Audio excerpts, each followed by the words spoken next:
Alright, this is going to be the final installment of the techniques over this Finch piece for now. I mentioned in a previous video that what I was going to do is I was going to merge into doing my own pencils and inks on stuff. So to do the demos moving forward, if I have commissions or even work-related stuff that I think is a point of interest, I'll do it. But I'm not going to come back to old pieces that I've already inked and, oh, sorry, bumped the camera, and do sort of like recreations of them. There's just kind of no point. So what I thought I would do is I'm going to work on the Swamp Thing face this morning. And as you can see, I don't want to run the risk of pointing, but you can see that there's little like splattery stuff in here. I'll outline some of it. The ones that David put in, I probably would outline just to make sure that I keep some of the spots that he wanted. But at the end, you can always go in with your white paint and add more. So right now, all I'm doing is a real simple technique would be you outline the drool and whatever you want to call it, spittle. Yeah, I thought this would be really fun. It's so you get the idea on that. I don't need to go and outline a bazillion pieces of spit coming off of his face. Snib is okay. I've been using this one for about a day. It's a little tiny bit dull. I don't want to switch just yet because I'm going into a work day, so I'll probably use the fresh pen for the actual work that I need to do, but this one's fine for what we're doing. So I'm going in, I'm just kind of inking the mouth. Make sure that I'm in frame. He's got a couple of teeth showing. Always to your benefit to, if you're an inker, understand what the heck you're inking. And I'm not saying this in because I was guilty of it. When I first got hired as an inker, I didn't know how to draw comic book stuff very good. So it was hard if a penciler would leave stuff up to me to decide ultimately how it was going to be, turned into an inked final piece. It was more challenging then. And also, the thing is because I worked on quite a few different styles, to go from one artist to another could be tricky. But like things like teeth. I mean, you should have an awareness of like how teeth sit in the jaw and the gums and all these little things. It's you compile that information though. Like nobody's going to know it all in the beginning, because if you did, you'd probably be penciling. And if you're inking your own stuff, then it's just something that you want to be mindful of, is to always be adding new and more solid information into your memory banks of how stuff works, how it looks, how the form curves at different angles and stuff like that, because all those little things add up. We've talked about this before, how there's an inner core strength to any drawing that you do, and the more things that are slightly off, there's a point where even a really good layout and but yeah, you want to make sure that you're always adding really accurate information into sort of like your more stylized approach of things, and it'll benefit you, because you'll see artists that don't go back to the source of proper information, and some of them, I'm gonna wipe off my nib. There's a little bit of stuff on it real quick. You'll see artists that were maybe like really good at anatomy or really good at drawing faces or whatever it is, and then they don't keep up with it, and over a period of time their stuff gets more and more stylized. Things start to deteriorate, and then all of a sudden it's like, man, what happened? You were so good, you squandered it. You got to stay up on it. So you always want to be going back. And when I say always, well, would be my suggestion is, like once a year or once every like 10 months, go back to the foundation of techniques that you use and stuff like that, and really look over your stuff and see, are you still nailing all those things, or is it drifting for you? Because if it's drifting, you need to right the ship and make sure that you address that, because the last thing you want is to be the last to know that your stuff sucks. It's a rude awakening when the applause is gone and the like button has not been smashed. But anyway, there's a lot of detail on this. This face probably would take about an hour to ink if I was going to guess, to really do it properly. I'm going a little fast. I'm just trying to give you an idea. But a lot of times what I'll do with eyes is, so I'll be more disciplined instead of like in tutorial mode. I will always ink both of the eyes kind of at the same time. I do it for a few reasons, but one, you want to make sure that the eyes work together. And so when I'm penciling eyes, I actually go back and forth a tiny bit.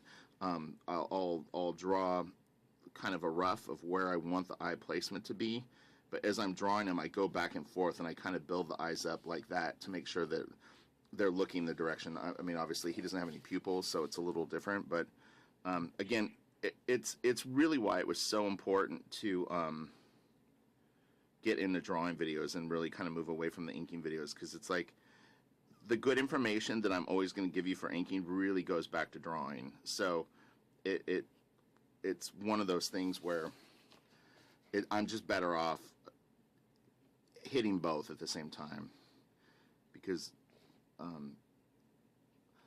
honestly, there's probably not that many inkers that follow my channel. I mean, I know that there are, but what I mean is there's way more comic book fans. There's way more aspiring artists that are interested in all this, but I think the real value would be to cover all of drawing. So now what I'm doing is the structure of the skull.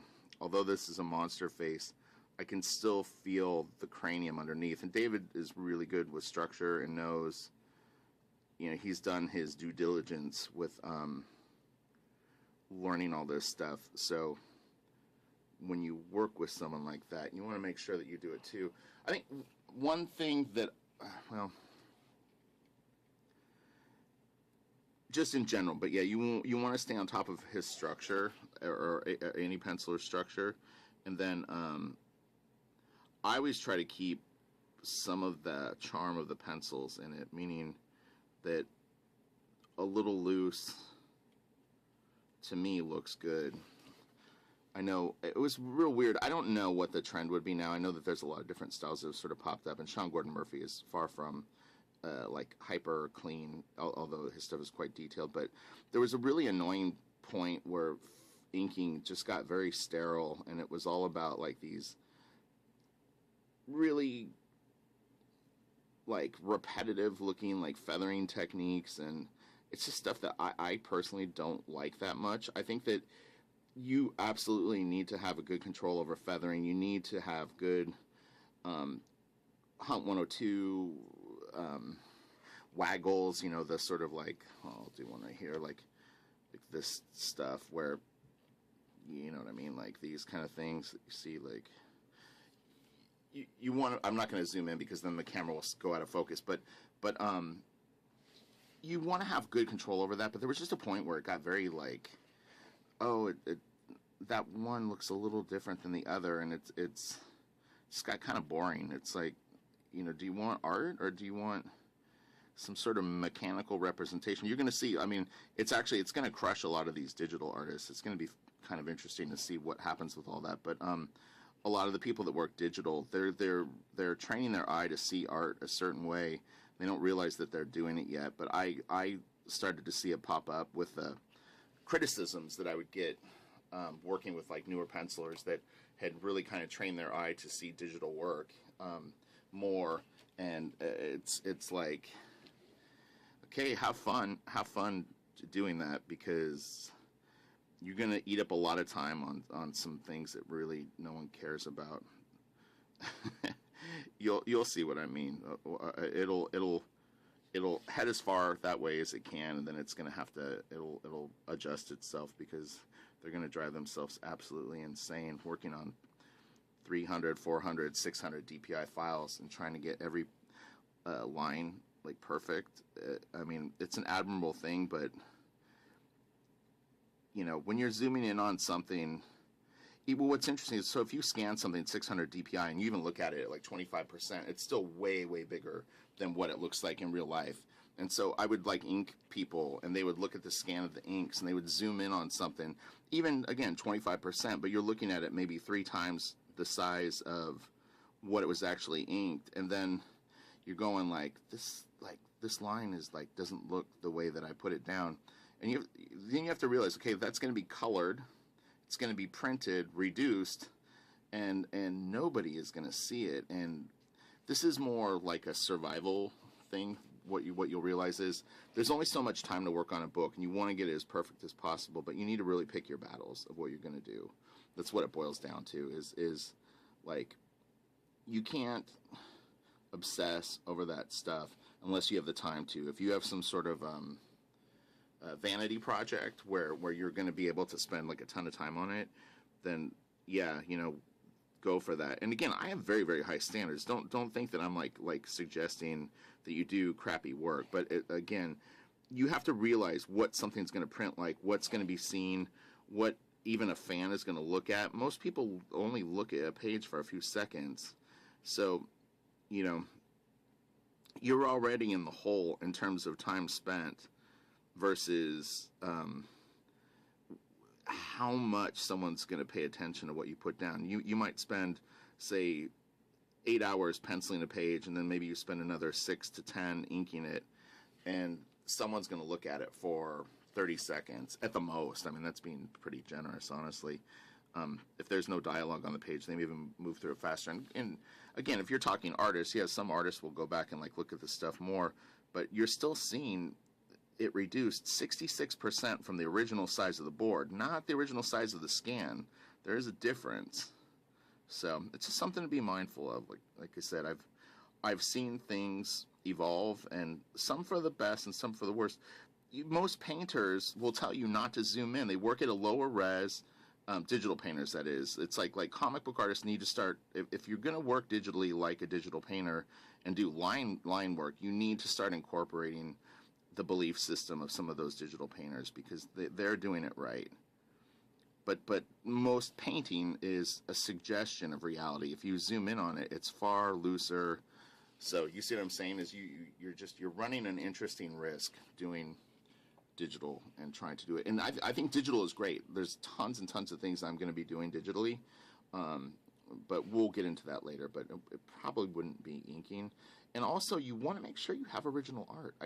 I say this, look, if you're trying to get a workflow and you just want to get a book out because you have this passion project that you want to do and it's a lot of work and your workflow is better digital, by all means, do it digital. There's nothing wrong with that at all. As a matter of fact, I'd recommend it, you know, but at the same time, if you have the interest to do a project and you care about that you would like to have maybe original art, one for your own archives, two to potentially sell someday or whatever, you know, then I would recommend that. I mean, if you look at, well, there was a Jim Lee auction last night. One of his Hush covers went for $53,000. Okay? When you work digitally, you've got a $10 print. You can sell at Comic-Con. Do you know how many $10 prints you need to sell to make $53,000? It's a lot. It's more than you'll ever probably move of one particular piece. So, anyway. Jim is the extreme, though. Trust me. We'd all love to do something that sells for that much money. But, yeah, there was an auction last night, and I don't remember what the exact Hush cover was. You might even be able to Google it if you just do, like, the last 24 hours. This thing is turning out cool. It looks good. I'm digging what I'm seeing. I did smear over here, but that was my demo. I wasn't paying attention to it because it was just throwaway lines. Let me, I'm just going to wipe my nib off. There's a little bit of paper on it right now. But, yeah, you know, people will ask me, like, digital versus traditional. I think they're both great. okay? You just want to be careful, one, zooming in too much on the work that you're doing and obsessing over tiny, small detail that really won't be seen. And also, you want to be mindful of stuff looking too stiff, because that's one kind of thing that I see. And then, you know what? This whole splatter brush thing to add texture to stuff, use it like a seasoning. People are over seasoning with the splatter brush in Photoshop. It's a gimmicky thing to add the illusion of detail, and it's gonna collapse in on itself. I'm telling you, a little bit goes a long way. I'm just seeing it used more and more to sort of like spice up the originals. And honestly, when the stuff is colored, most of the time you can't even see the technique. But I get why people are using it, because it can look cool done right. But you know, you just want to be mindful of it, because I think a lot of people are like, they're excited about this easy technique to get a result, and the problem is it's an easy technique to get a result. You're never going to get rewarded for the easy stuff as much as the hard stuff. It's a quick fix.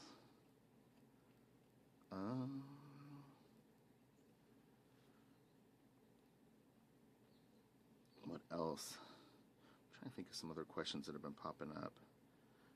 You know, people are still asking about paper. You know, the main thing with paper is you want to be careful. Go out and try stuff that you're curious about, and then if it's good, grab more. I'm doing it with guitar picks right now. There's a guitar pick that I got in like a little sample pack that was pretty good, and I was using it last night. I really liked it. So I have an opportunity to buy 72 of them for like $20, but I want to try a couple more before I buy them. So it's the same thing. It's like with paper, if you can get a few sheets of stuff, like they sell large sheets of paper, like Blick and those companies will do that, where they I'm sorry, I'm gonna clean my nib off, so I'm just gonna slide the page up for a sec. Yeah, like it's you could basically get like 3 comic book pages out of it. I can't think of the dimensions of it. It might be like 36 by 24 or something like that. And so you can cut it down and get you know, pretty, you know, like 3 comic book pages out of it, and there's a little tiny bit of extra paper left over. You know, try Strathmore, try Canson, try Fabriano, and see what works. And if you find paper that you like right out of the gate that works good for you, buy as much of it as you can right then and there, because it's going to fluctuate. And you know, I had said this with Hunt 102s, and I've said this about paper, is even if you get a box of, say, Hunt 102s, there's no guarantee that they're really all from the same stock. Do you see what I'm saying? Is they just come out on like a conveyor belt, and they throw the nibs into a box. Oh, gosh. My battery's getting low. I think it's still recording. Yeah, it is. Okay. We'll just ride this till the end. Yeah, so it's the same with paper. You know, if you buy a pad of paper, it doesn't necessarily mean that it's all from the same batch. So even within that, it can vary a bit, and it's a shame. I would recommend Canson. Strathmore I've had less luck with. The Fabriano paper was okay. It wasn't great. Eon board is good. It just had a few characteristics that I wasn't crazy about. But, you know, if you can grab some Eon board and you want to try it and you've heard good things about it, give it a shot and see what you think, you know, because it is strong board. It's been a while since I used it, but I did do one full issue on it, and I just ultimately, after that issue, I decided that it really probably wasn't for me at that moment, but that doesn't necessarily mean that it wouldn't be for you, okay? So don't use Blue Line Pro unless you're only going to pencil on it, because that isn't good paper to ink on at the very least, and people probably could share stories of what it's like to pencil on. I've never penciled on it. Man, this is looking really cool. So let's keep going until the camera runs out. I probably won't say goodbye, so I'll just say goodbye now. Thank you. Smash the like. We're going to keep going until the camera dies, but and subscribe if you haven't. But yeah, like I said, I don't want this video to come off as like angry or like, oh man, what is Rich is saying all this crazy shit today. it's just one of those things. It's stuff that should be addressed. And again, your opinion and your experience with things will ultimately dictate your work methods and stuff like that. So this is just my opinion and some of the stuff that I've seen. And I think, you know, your mileage may vary, as they say. So, but give stuff a shot, you know. There's some great things that you can do in Manga Studio. I actually love doing a lot of the architecture and stuff like that, at least the foundation for it. I would probably detail the stuff by hand, but in terms of like say you wanted to do something that was going to take place in like Vegas, and it was going to be a casino, and the characters are going to be running around a casino quite a bit. It wouldn't be a bad idea to like come up with like a 3D model that you make of the basic layout of the casino, and you know, you can use that to sort of set up your shots, and then just, you know, ultimately, you know, don't get lazy with it though, and because it's done some of the work for you. You created it once.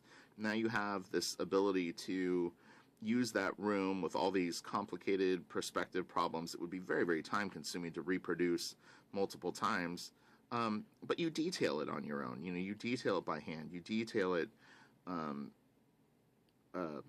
in the program. So, you know, technology is great. You want to use it in an intelligent way. And I, you know, we used to discuss this like what would Rembrandt do now? What would Norman Rockwell do? Most of these guys would probably use a lot of this technology, but they wouldn't get lazy with it. That's the thing, is there's still a level of commitment that you should have to your art, that you should have to artistry, and don't get lazy with things just to get stuff done. Although I understand sometimes when you're doing jobs that you need to get stuff out the door.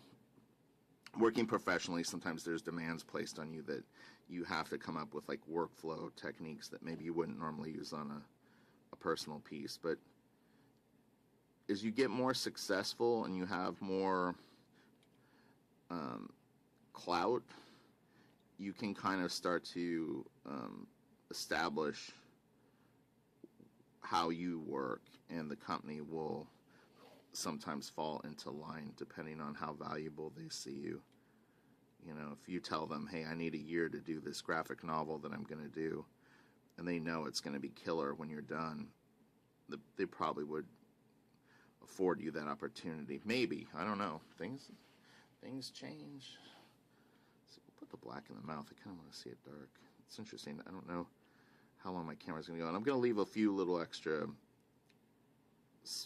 little pieces of white in here that weren't originally here, just to give it a little more sort of character. And you can always sort of remove them later, but you want to be careful. Like if you're dragging your nib through an area like this, as I'm doing right now, and then you want to go through with like a brush later to add white, that could be rough because I'm kind of tearing up the paper a little bit as I'm going through here. So you want to be mindful of that you don't want to go too rough on the paper if you have plans to revisit an area after the fact. I'm kind of like, I'm pretty much tattooing that stuff in, but this thing's looking pretty cool, right? Rawr! David Finch. Fun to ink. Very talented. Still some paper on the nib. I can feel it. This is interesting. We're at 24 minutes. I know the camera's going to end around 28. If I remember correctly, this will only record like about 28-minute videos, and then it starts like a new thing. But anyway, you're getting the idea of how to go through this, and we'll go through drawing videos of the same kind of stuff. Cool monsters, cool heroes, really attractive female characters, everything. So don't you worry if you feel like we didn't complete this the way that you were hoping that it would be. I told you I would never finish this piece all total. It's too much work for kind of no reason. I'd be better off drawing a piece, inking the whole thing, and then you know, having a brand new original that I could do stuff with. This one thing is fun. He's a really cool character. Monster is always real forgiving because they can, you know, you can be pretty stylish with them.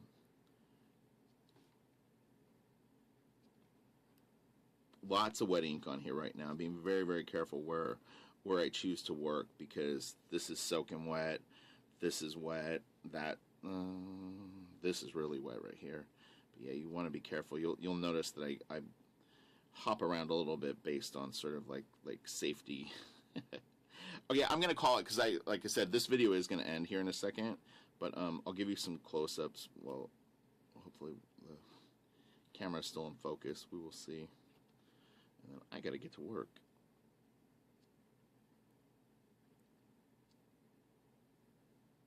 You know, every day I'm doing a full page, just to throw that out there, just so that people are aware that, like, you know, when you see me on YouTube, I'm every single day I do a full page. Generally what ends up happening is I do about 5 a week, though, 5 to 6 a week, because at some point I have to scan the art, you know, print new blue lines. There's some waiting sometimes for pencils to get done.